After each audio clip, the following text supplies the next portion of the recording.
Hi, everyone. Welcome back to the Speak Up Erika podcast. And in today's episode, my guest is Phoebe. Hi, Phoebe. Hi, so thankful to have you on here. Nice to have you on. How are you doing today? I'm good. Today's been Yeah, okay. yeah. We were having a conversation earlier. um, Before we get started into our podcast topic, which is about your pregnancy experience, could you share a little bit about yourself, if that's okay? Yeah, of course. So I am a full-time mom. I am also full-time at Steve Madden. I'm an assistant manager. And then I also have an online kind of business going on. And then I also really want to get into the whole fitness industry. Oh wow, cool. What thing did you want to get into in the fitness industry? I'm actually looking to become a personal trainer. Oh my gosh, that's Yeah. awesome. Thank you, Phoebe. So I'll just start by asking you my first question. Could I ask you what was your first reaction when you first found out that you're pregnant? Yeah. So basically, when I first found out I was pregnant, I was actually really, really nervous, but I didn't really think it was real yet. It was kind of too surreal to me. So I didn't necessarily even believe I was pregnant, to be honest. I feel like it didn't hit me until a few weeks later, until I got another phone call from my doctor.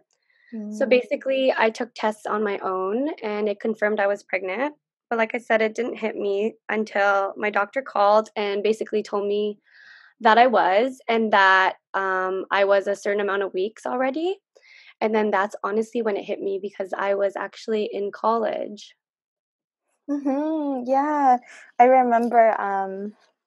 I think the first time we met was my 18th birthday, and Neil invited you and introduced you to me then. Yes. Remember? Yeah. So what's funny is I was actually pregnant that time. Mhm. Yeah, I remember, but no one Yeah. knew yet at that time, right? Yeah. So at your birthday, I was actually, I believe, a few months pregnant. Mhm. Um, and I wasn't showing too much, but you could definitely tell there was a bump. I was just wearing like a loose, flowy dress. Yeah. That's so crazy thinking about that. Could Yeah. could you share your experience then? So, I mean, it's not necessarily considered teenage pregnancy, would you say? It's kind of funny because with my pregnancy, it's so tricky because when I gave birth, I was basically 18, but 10 days later, I turned 19. So Yeah. I was just legal. Yeah. So it's funny because I don't necessarily know if I should even consider it a teenage pregnancy. I mean, I guess because I was technically in my teens, but Mhm. yeah, no, I just reached it like my legal year. And then, yeah, so I was supposed to actually have her a day before my birthday, which would have been September 28th. Mhm. But I had her on the 29th, I had her on the 18th, and my birthday's the 29th. So Oh, it's just funny how it all worked out. She was actually a few days earlier than she was supposed to be. yeah. Aw. Could you tell us what your parents' reaction was, or what Neil's reaction was, I guess? Oh my goodness. If that's Okay. okay. So, Neil's reaction was really good. Like he was okay. We Oh. were kind of both expecting it because, um, I won't necessarily say it was planned, but it Mhm. also wasn't an accidental pregnancy as well. Okay. So we kind of knew what was gonna happen, what the outcome was gonna be. So basically, when I told him, I went to his house after the doctor called me. Mhm. And I just kind of told him, like, like these symptoms I've been having. It turns out I'm actually pregnant. And I'm so grateful because Neil is so good. He's like, he was so happy. He was like, you know what? This is like going to be a start of something great. He was so supportive. So Neil was really, really happy. We like automatically, well, he automatically knew like, this was something that he really wanted for us. Um, for my parents, it was actually really scary. Oh, yeah. So basically, it's so funny because I didn't tell both of them until I was actually really far in, which I do regret. But With my dad, he was the last person I told. Mm-hmm. I was really scared of my dad's reaction, but yeah, I told my dad, and I was already like 5 months in, unfortunately. And I lived with him, so it was kind of funny that he didn't even notice, but I was basically wearing a lot of baggy clothing. Yeah. And my dad worked like 3 jobs, so he was kind of home just to eat with me and then he would leave. Mm-hmm. So he didn't really notice. But my mom, the way I told my mom was actually we were shopping for your debut. Oh, And how I was funny. dress shopping. Yeah, it's so Yeah. funny because you're a part of my story. So we were basically dress shopping, and I remember I didn't want her to come with me anymore because I knew I was pregnant. Oh. And I knew she would notice because obviously your mom like knows your body. And we were in the change room, and I remember she kept telling me to come out and show her the dresses. And she Yeah. kept picking like these skin tight, like, stuff I would probably have worn if I wasn't. Mm-hmm. Um, and she'd be like, "Come out, show me." And I remember coming out and I was like sucking in so hard. Yeah. But you And can she only made suck in this so joke. much. Yeah. Yeah. She made this joke and she was like, Anak, you kind of look pregnant. And then I just remember laughing it off like, haha, you're so funny. Like, I guess I'm just gaining weight. And it was just so funny because the whole day she just kept talking about how like my body just looks so different. And then basically, so I didn't live with my mom. She left and she called me later on that day and she was like, is there something you need to tell me? Because I can't like take it off my mind, like the way your stomach looked. And basically, I told her, and I was like, "Mom, I'm pregnant." And she was like, "I had a feeling." Yeah. And yeah, she was pretty upset in the beginning, but later on, she kind of was a little bit more understanding and realized that, um, I honestly always wanted a kid young, anyways. Mm-hmm. Obviously, not as young as I had her, but I did definitely want a kid at a young age. And she was pretty supportive actually, because I feel like my mom also went through it herself. Mm-hmm. So she was just kind of understanding. Oh, that's My dad, awesome. yeah, my dad on the other hand was so I think that was probably the hardest thing about my whole pregnancy was telling my dad. Yeah. I feel Yeah, my like dad was the for hardest. young girls, I guess, or even like in Filipino culture, maybe, Yeah. like that's one of the hardest things to do, just because Oh, they're so definitely. strict, right? Yeah. And it's funny because yeah, my dad was the strict one, and basically when I told him, like he was crying and I was crying. It was just like a Aw. lot more emotional than obviously like when I told my mom or it was just like a lot of emotions flowing with that. Mhm. Oh, thank you for telling us, Phoebe, your story. Um, could you share about your baby shower, I guess, and kind of how that was like as well?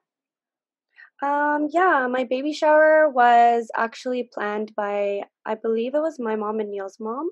Mhm. Yeah, I think They, so. yeah, they basically planned it together. It was at Neil's house, sorry, at the time.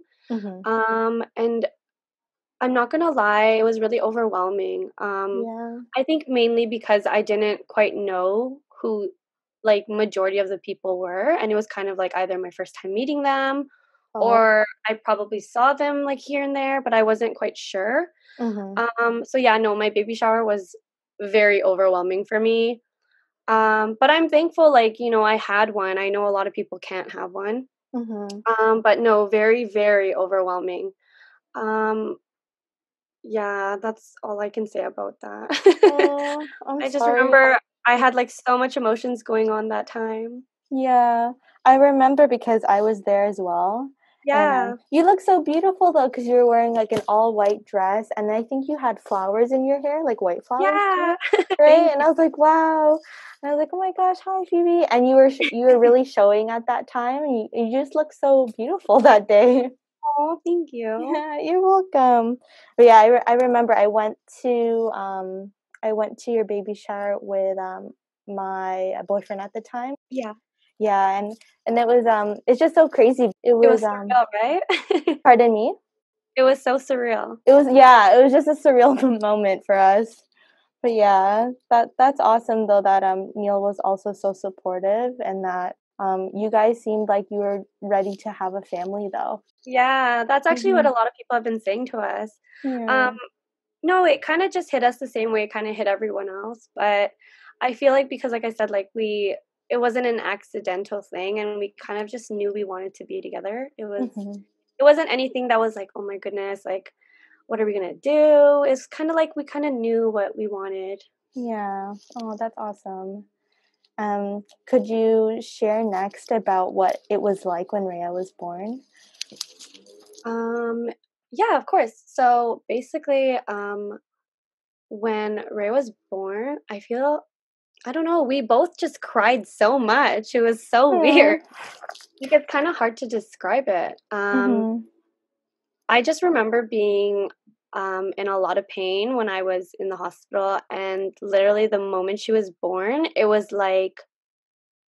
weird. It was like I didn't remember the pain anymore, and it literally just happened like a few like minutes ago. It was Mm-hmm. really weird. I think giving birth is honestly the weirdest thing ever. It's a bunch of feelings at once, Yeah. literally.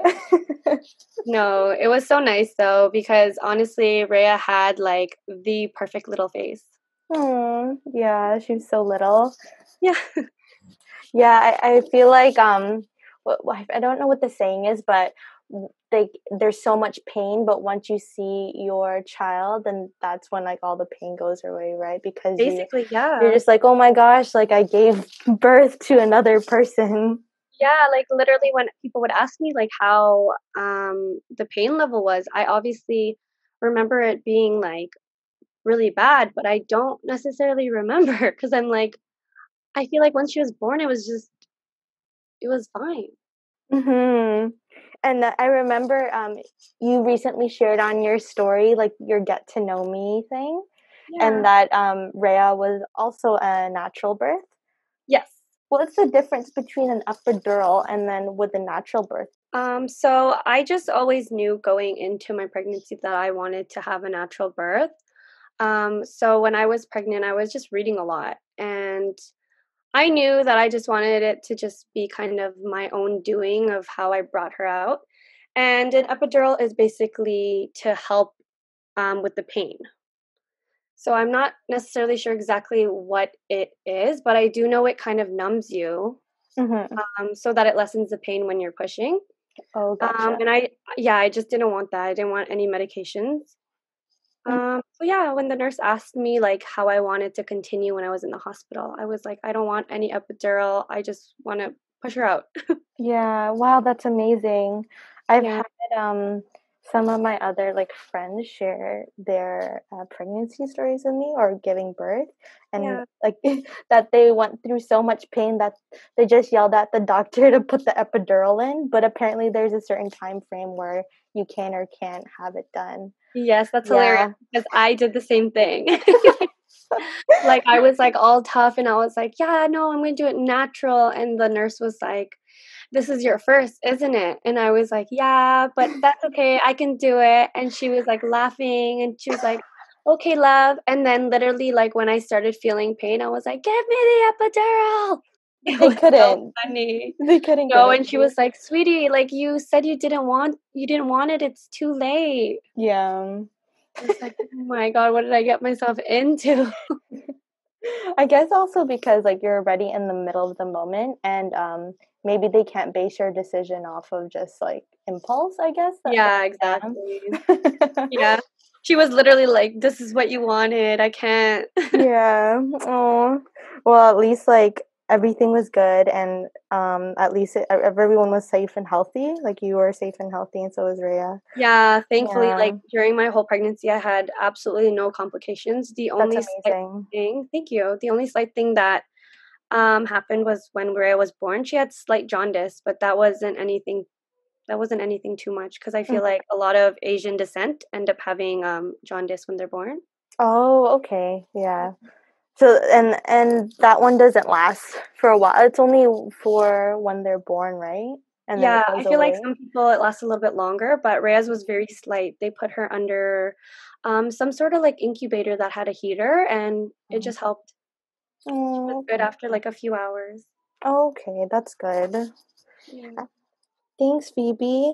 Could you share, I guess, next in your journey, what was it like going through graduation in college? I remember I saw your post on Instagram of you like holding up your diploma and just saying like I did this for you and stuff, and it was so inspirational. So I just wanted to like ask about that.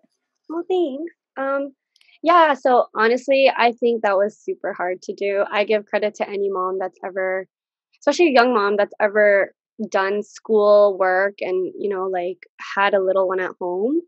Mm-hmm. Um, it was fairly really hard for me because I didn't necessarily, like, both me and Neil didn't live with his parents nor my parents. It was just us. So it was a lot of commuting, a lot of, sleepless nights, a lot of I go to work while you go to work, while Rhea goes to daycare. It was a lot. I felt really bad for Rhea at that time and I had a lot of mom guilt because she was literally I wouldn't say so young. I know a lot of moms that have put their babies in daycare earlier, but I feel like she spent like a big chunk of like 2 years just in daycare from like the moment they opened from the moment they closed. Like she was always the first child there, the last one to leave. Mm-hmm. So yeah, I definitely had a lot of mom guilt with that, but I just knew like, I wanted to graduate. I wanted to have that not just for her but for myself too. Mm-hmm. And I always really like I promised my parents that, like this wasn't going to stop me in getting whatever I needed to get prior to me getting pregnant, right? No, I just knew like I had to do it for her too because I needed something, right? We were so young. I needed to make sure that I had something to fall back on if anything as well. Mm-hmm. But not gonna lie, so hard. There were so many times where I'd literally not sleep and I'm like, "Oh my goodness, is this even worth it? Should I just stay home and just be a, like a full-time mom? Like, is this even worth going to school?" But I finished and it was honestly the hardest thing I ever did, but I'm glad I'm done. Mhm. Yay! Congrats, Phoebe. Thank So you. awesome. Yeah, I can't even imagine like how hard it was.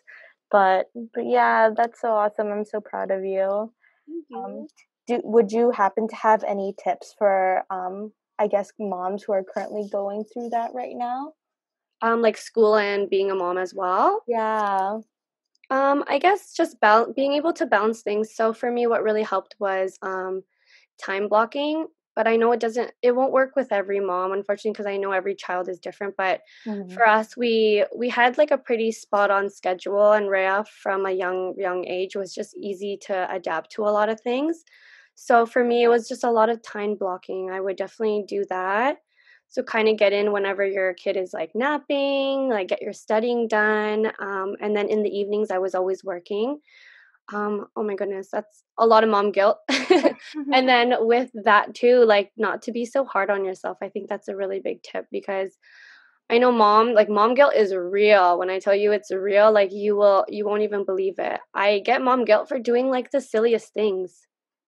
Can Like, you yeah, explain? like, Yeah, what is mom guilt? yeah, if I needed to study and like Rhea was not with me, I would feel so guilty. I'm like, like it's that thing that eats you up and is like, you could be with your baby, but you're choosing to do this. Or like a simple night out to just have my mind off things. Like, you'll be thinking in the back of your mind, like, you should be with your baby. But really, like, obviously, if your head is not spot on, you can't really cater to your baby as well, right? Exactly, yeah.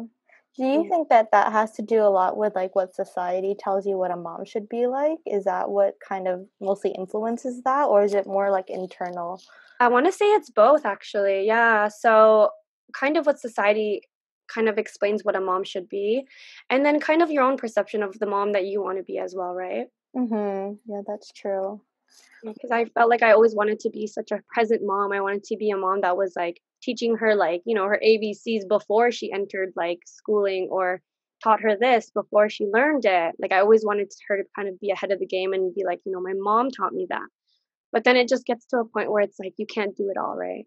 Mhm. Yeah, you kind of have to know I don't know if like limits is the right word, or I don't know what the best word to say that is. I don't No, know. for sure. No, that's Yeah. a good one. Yeah. Like just Yeah. knowing your limits and knowing that you just kind of can't do it all. Exactly. And that maybe do you think that it's it was hard to ask for help when you needed it? Like you felt like you had to do everything on your own? Yeah. So I wouldn't say it's like I had to do it all on my own, but I felt like I was it's kind of hard to explain. I wasn't necessarily shy to ask for help, but I felt like it was a lot of pride within me too. Where I just didn't feel like I could ask for help because I was a young mom. I was like, I don't want to be the person that needs help all the time, Mhm. or like I want to show people that I could just do it. I want to show my mom. I want to show, like I just always wanted to do it on my own. But I feel like that just kind of was my personality in general. But it did eat at me. It Mhm. definitely did. Yeah, for sure. And at least so you and Neil were living on your own at that time? Yeah. So as soon as Rhea turned, right before she turned 1, we moved out. We lived with my dad for a little bit before Ray was born. And then when she was born and a few months later, we decided to move out on our own. We just felt like it would be best because we didn't want my dad to have to deal with certain things. We didn't want us to deal with certain things. We just wanted our own kind of separation of our families. Mhm. Living with Oh, family is very hard. yeah, yeah, Very for hard. sure. And it's like you're trying to start your own too, so it's like you want that own, I guess, like Yeah, independence. Yeah. exactly. Yeah. Aw. And could you also share about I guess like being a mom and graduating from college, that's kind of like beating the odds because I feel like people have that misconception that when you're a young teen mom that gets pregnant, that oh you're not gonna finish like school and this and like there's a lot of negative associations that come with it, I guess, which is why people get upset when people get pregnant at a young age. Could you like I guess share more about what it's kind of like to beat the odds? Does that make sense? Yeah. Yeah, okay. No, for sure. Like I remember being nagged at all the time after I decided to keep her. A lot of the things were, you're not going to finish school, like it's done for you, your life is over. Like it's literally those negative thoughts like you just said, like Mhm. that people just embed into your mind that you can't do anymore just because you're pregnant. And it's just so weird to me because you're growing a human. It's not the end of a life, right? It's the beginning of one. So to me it was more so like I feel like she actually motivated me to finish school. Before her, I honestly didn't see school as such an important factor, but I think it was Mm. until like I knew like I had to have a life for the life I was creating, that's when I had so much motivation to do it. Like all the sleepless nights were completely worth it. I think honestly I hate how society does that to us and makes us feel like because we're young, we're not finishing school or we're not going to have a good life or all these we're not gonnas, right? Mhm. No, I definitely feel like even if you're young, even if the odds are against you, you can still do it, definitely. Mhm. You just have Yeah. to kind of be in the right mind frame and have that motivation. Yeah, exactly. And like you are an example of that too, right? Like that it is possible for someone to do both and to For succeed sure. and Yeah. so Phoebe, could you share what it was like dealing with all those changes happening in your life? Like I guess your body changing, your family and stuff like that? So my body actually changed quite a bit after I had Rhea. Well, even while I was pregnant, it was actually Mhm. really surreal. So I grew up super, super thin, and a lot of people were always saying that I was just too tiny and I couldn't gain weight. And um, after I had her, it was so easy to gain weight. It was the complete opposite, actually. Mm, Um, yeah, like I started to gain a lot of weight. I had to deal with stretch marks. And before I had her, actually, I had a few stretch marks, and it was always something that I was so self conscious about. mhm, And I feel like it wasn't until after I had her, it didn't have that on me anymore. It was more so I was like kind of proud of it. I wasn't scared of like showing off my stretch marks or yeah, even like the whole normality of like moms can't be sexy. mhm. And yeah. With my life and my family, I feel like with the changes for that, it was actually really weird to me because obviously me and Neil were still young and we had to go to family parties. And I feel like when you're just when you're a young parent in general, you're told like 5 million different opinions. Yeah. Yeah, they automatically assume like you're young, you don't know what you're doing, which of course, I mean, maybe we didn't, right? But I feel like there's just too many opinions that were brought on to us in the beginning. So that used to affect my mental health as well. But I feel like there's just a time where you just realize that like you have to take everything with a grain of salt, and as long as you know the way you want to raise your child is okay. Like you don't necessarily have to be listening to everybody. But it was definitely really hard because there was a lot of, my side, his side, everyone's side. Like it was just a lot. Gosh, yeah, I bet.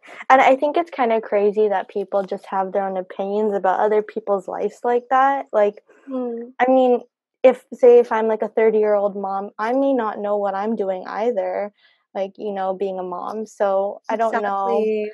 Like it's your first time, and it's going to be a first time for someone in their 30s or their 20s or 40s or whatever. So I don't know if they really have an opinion on someone else's life just Yeah. like that, I feel right? like when you're younger, the opinions are like, it's so weird because when you're older, like you said, like say I was 30 and I had my first child, people would automatically assume I just kind of knew what I was doing. Like I Mhm. knew it all, but because I was so young, it was the complete opposite. And it was more like I was clueless. Like they literally thought I was this child raising this child, which of course, like I was like like mentally, I guess. But I feel like it's just so weird how society does it like that. Like the older you are, the better of a mom they portray you to be. So Mhm.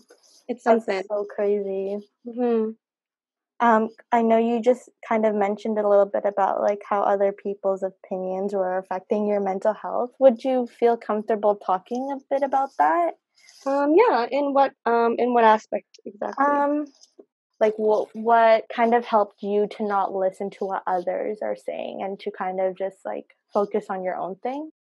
Basically, I felt like in the beginning when I first had her, I let a lot of things get to me. I let like I let the littlest things get to me about what someone would say about me being a young mom, or like someone in the family would say something along the lines of like kind of making it seem like I don't know what I'm doing or I don't know what's best, or it would honestly eat at me a lot. And I guess it was also like me trying to balance school and trying to balance work and trying to be a mom and, just be present. It kind of, a lot of things actually ate at me. And my mental health was honestly not the best when Rhea was like, I'm going to say my years of college, I'd say. It Mm-hmm. was just really, really tough for me. But it wasn't actually until recently I started letting that stuff go.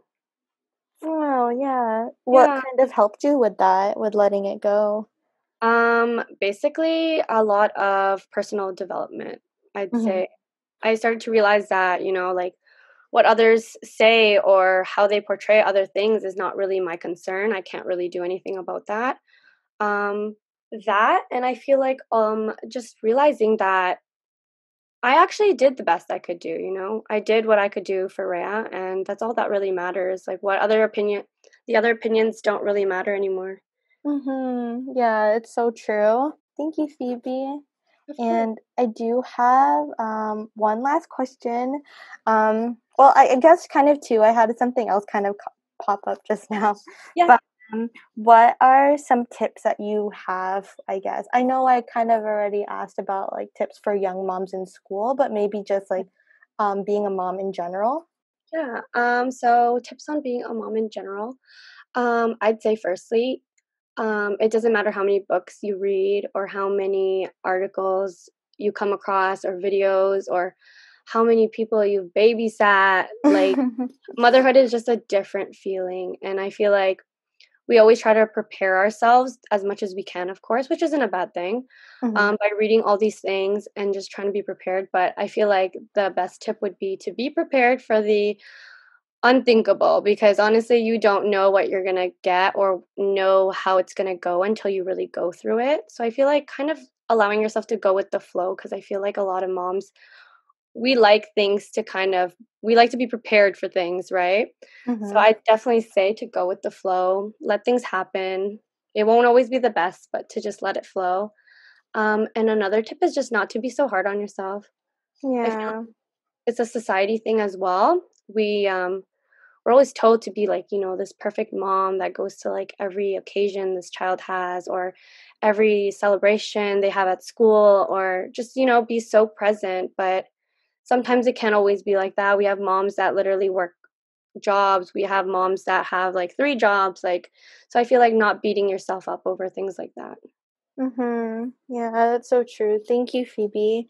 I Yeah. I agree, like, everyone kind of just wants to be that super mom, or they like, when things don't go as planned, then, like, they really beat themselves up for it as Yeah. well, yeah, and I guess that kind of relates to, like, you thinking about the mom guilt too. Yes. Yeah, another question that kind of popped up was, I guess to end off the episode, if you can, like, share some of your best times about being a mom? Yeah. Yeah. In what way do you mean? Like just watching her grow up? Yeah, watching her grow up, I guess, or like what you kind of hope for Rhea to like grow up as. Yeah, so Mhm. I feel like the best highlights for being a mom so far, because of course she's still little to me, Yeah. um, would honestly be watching her turn into this like this little being. It's so cute. Like she's always had so much personality, and it's funny because growing up, everyone has always told me that if they've met her even for like 5 minutes, they've always told me that for someone so young, she has so much personality, and you can just kind of tell like what she wants already. And it's just nice to see that because, you know, like it's nice to just know that she's in good hands, and that she herself is like such a strong person already as this little 7-year old. Mhm. I definitely say that's a highlight, and I love how funny she is. She's honestly hilarious. Like it's funny because you won't even know that she's listening in regards to a situation or anything in general, but she will crack up a joke, and you'll be so confused. You'll be like, "You're so little. How did you even know that was funny, or how did you even make a joke out of that?" Mhm. No, I feel like there's a lot of highlights with her. She's just she's a lot. Oh. Yeah, a lot. Do you have any like I guess like wishes for her in the future, if that makes sense? Yeah, so I really don't aspire her to be anything specific. Mhm.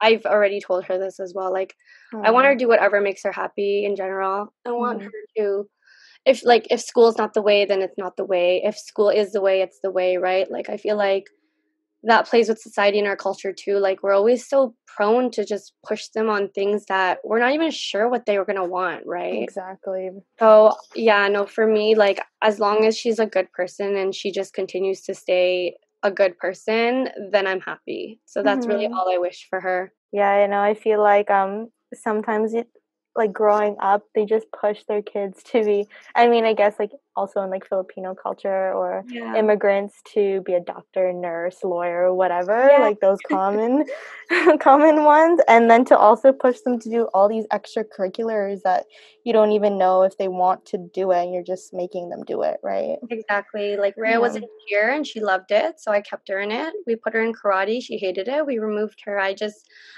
can't do that to her. Exactly, yeah. Oh, Like awesome. I obviously want the best for her, but I don't want her living my dream or living through me, right? Like Exactly. whatever makes her happy. Yeah. Thank you, Phoebe. Did you want to share anything else before we end off the episode? No, I'm okay.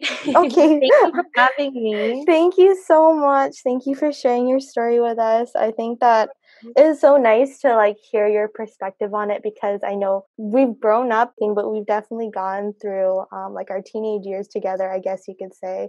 And it's Yeah. crazy, like you saying right now that Rhea is 7 years old. I'm like, whoa, that was 7 years ago that I guess we kind of met.